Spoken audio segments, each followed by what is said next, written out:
Satish, so white paper, శ్వేతపత్రం, so తప్పుడు కథనాలు అయితే ఎండింగ్లో ఒక కొసమెరుపు ఏంటంటే వీటిని ఈ వాస్తవాల్ని నిజంగా నిరూపించలేము, అన్ని నిజాలు కూడా బయట పెట్టే అవకాశం లేదు అనేది చెప్పడంతో దీనిపై శాంక్టిటీ ఏంటి అనుకోవాలి? ఈ శ్వేతపత్రంపై ఏంటి మీదకి ఇన్పుట్స్?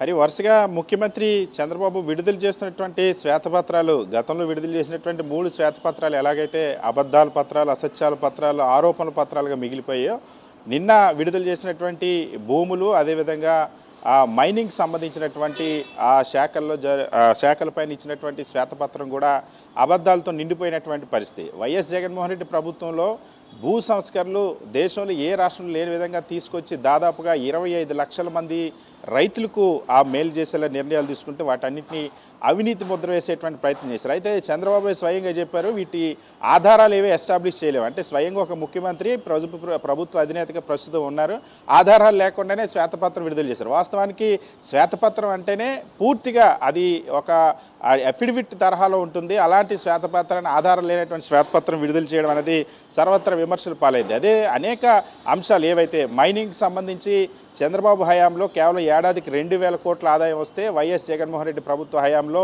రెట్టింపు ఆదాయం వచ్చింది 4,000 కోట్ల ఏడాదికి.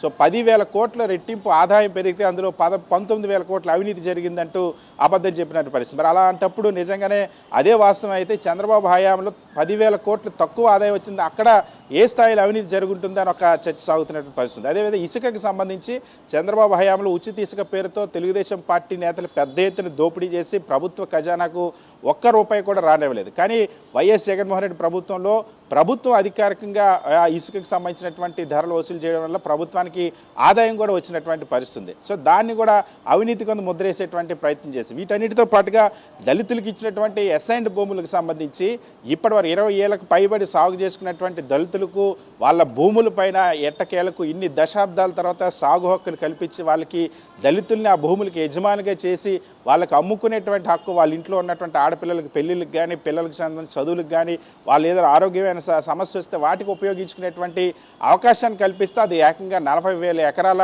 భూ స్కామ్ అంటూ ఒక అబద్ధం చెప్పేటువంటి ప్రయత్నం చేశారు.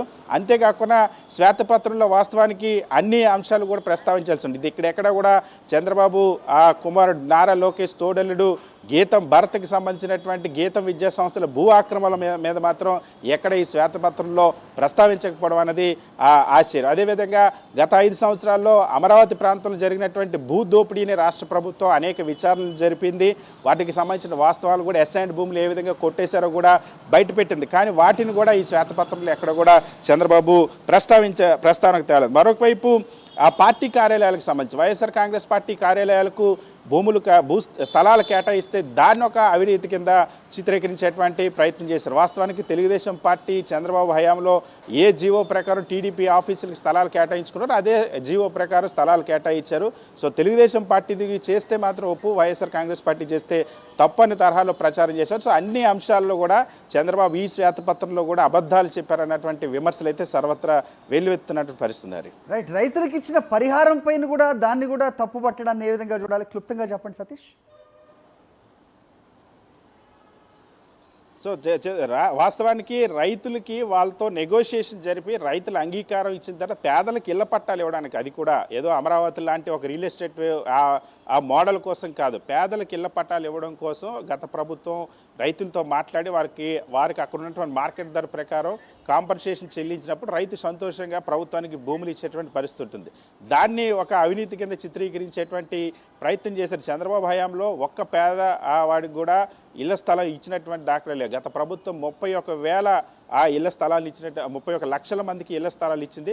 సో దాన్ని తప్పుదో పట్టించేందుకు, ఆ మైలేజ్ని తప్పుదో పట్టించేందుకు దీనిపైన కూడా ఒక అవినీతి ముద్ర వేసి మరొక వైపు ఇళ్ల నిర్మాణాన్ని జాప్యం చేయడానికే ఇదొక రాజకీయ కుట్రగా ఆ ప్రతిపక్షం కూడా విమర్శిస్తున్న పరిస్థితి. రైట్ సతీష్, సో మొత్తానికి ఏంటంటే ఏదైతే ఆరోపణలు చేస్తున్నారో ఆ వాస్తవాల్ని ఎస్టాబ్లిష్ చేయలేము అని చెప్తున్న దాన్ని మరి వైట్ పేపర్ ఎలా అనాలో వాళ్లే సమాధానం చెప్పాల్సిన పరిస్థితి.